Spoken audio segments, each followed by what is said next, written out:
Sierra has all the best active and outdoor brands you need. From athletic stuff, like a full-court pickup game, swish, to athlete-ish stuff, like a half-mile stroll. Get those steps in. And for morning hikes up the mountain trail, good pace. To nighttime ghost stories from the camping chair. What a twist. Whatever level of active, Sierra loves it all. Head to Sierra or Sierra.com for the brands you want at the prices that let you do it all. From athletic to athlete-ish, Sierra's got it. This episode is brought to you by Athletic Brewing Company. No matter how you do game day, on the couch, in the crowd, or manning the snack table, Athletic Brewing fits right in. With a full lineup of non-alcoholic beer styles, you can enjoy bold flavors all game long. No hangovers, no buzz, no subbing out for water in the second half. Stock the fridge for tip-off with a variety of non-alcoholic craft styles available at your local grocery store or online at athleticbrewing.com. Near beer, fit for all times. We're here because your heightened awareness deserves heightened entertainment. The Last Show with David Cooper. Do you ever get the feeling that the internet knows you a little bit too well? It's not just recommending things, it's lurking, watching you, connecting the dots, and then suddenly serving you ads that feel a bit too psychic for your comfort? Researchers call that feeling creepiness. And do consumers like it? Do you like it? Let's dig into that with someone who's researched this area. He's a marketing professor at the University of Bern in Switzerland, and his name is Harley Cromer. Harley, welcome in. Thanks for joining me. Yeah, hello, David. Thanks for having me. Let's start with a very relatable moment. I searched for something once, maybe it's sneakers, and then suddenly the internet is following me around, offering me targeted sneakers ads, and it starts to feel a little bit odd. How often does this happen to people online? Well, it's happened all the time, and I think that feeling that we observe with many brands, many consumers, is exactly what drew us in. So I think a lot of people had such moments, and now with digitization and AI even more so. So the brands, they personalize their ads, and we think, wait, how did they know that? and we felt that the marketers and the researchers talked a lot about privacy and personalization, but no one really understood what's the actual emotional experience that people have when they feel something is creepy. And we wanted to understand what makes that feeling happen, well, how it unfolds and what does it do to the brand. So we wanted to take a closer look, a deep dive to really understand what is creepiness. Huh?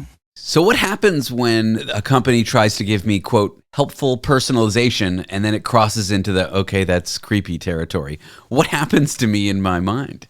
We wanted to understand how the emotion itself evolve, but we also wanted to understand the consequences, potential negative consequences for the brand.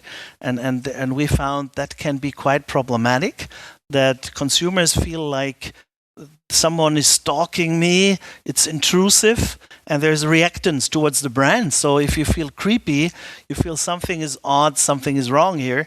And we found also in our research that, well, this can have negative implications for the brand, that people have negative feelings towards the brands as a consequence, and may even avoid the brand. So it's, on the one hand, we have positive benefits of personalization. Your vacuum cleaner doesn't work anymore, and then you get personalized ads from Dyson, for example. So there's a potential benefit that you say, oh, great, now I can watch the ad. But on the other hand, people feel, oh, that's creepy, and maybe then they move on and transfer this negative feeling towards the brand and don't even buy it. So there's a trade-off, positive and negative aspects. And so far, the researchers have tried to understand the positive aspects, and we said, let's take a look at the dark side of it. What are the risks, basically? And does it depend more on how I perceive it? For example, if I'm typing to someone about a vacuum that broke and then I receive a targeted ad and I don't put two and two together, I'm like, great, I want that. But if I put two and two together and I feel surveilled, then it's got a negative impact. So is it more about me than it is the fact that this technology exists at all? Well, I think that's something so far researchers didn't fully understand it. What's the intrapsychic process? And that's what we wanted to understand. And we did several studies and experiments to better understand what's the actual process in the mind of a consumer, because it is invasive. And then how does the emotion of creepiness actually occur?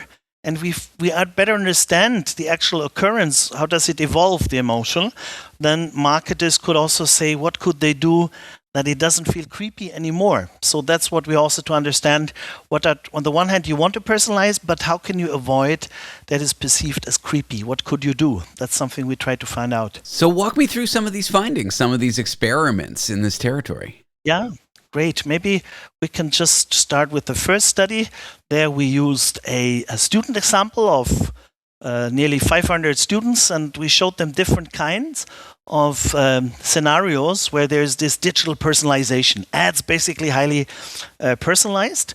And then we controlled for two control conditions. So we said we used, for example, situations like voice assistants, smartphones, location-based marketing. And then everyone saw a personalized ad for the same headphone brand.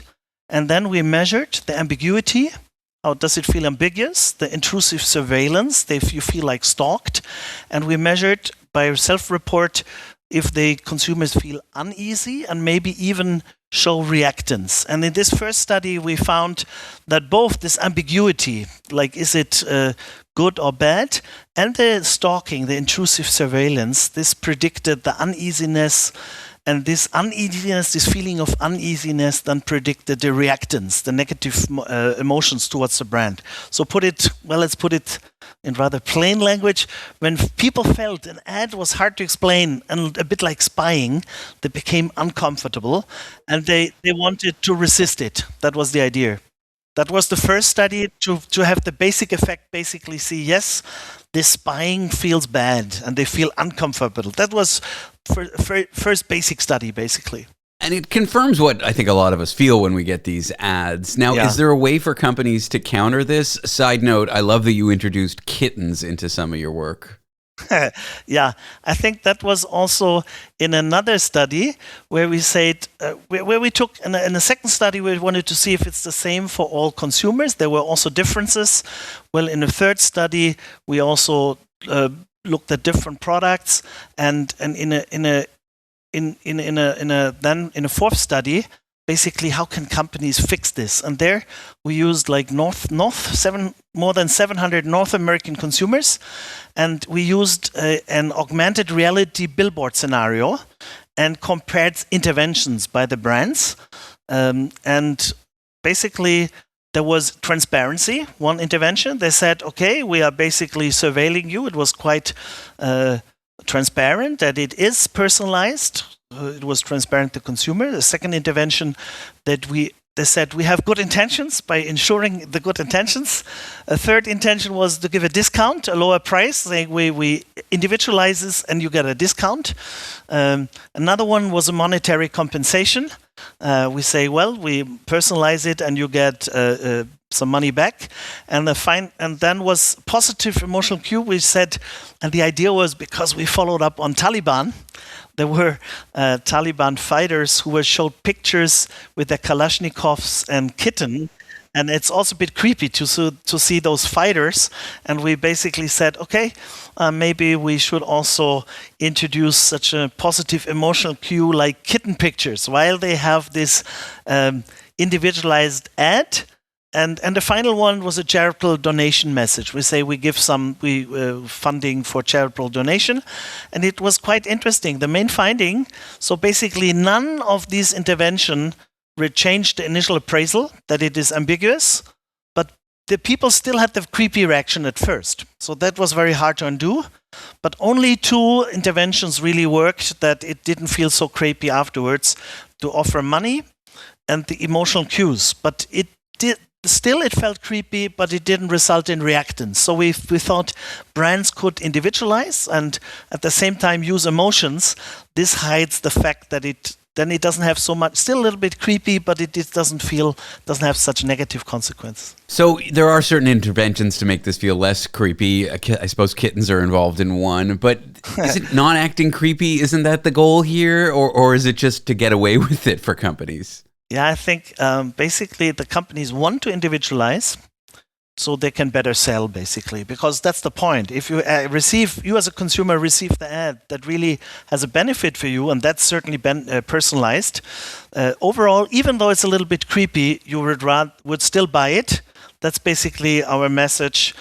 If you personalize, it gets a little bit creepy, but if you use emotions, then you can still sell. And that's the final goal in marketing, to sell. Well, I don't know how I feel about that as a consumer, but it's good information to have for sellers, and I think it really digs into why we feel creepy when we get these targeted ads. Harley Cromer is a marketing professor at the University of Bern in Switzerland. Harley, it's been fun chatting with you. Thank you for joining me. Yeah, thank you, and have a great weekend. Thank you.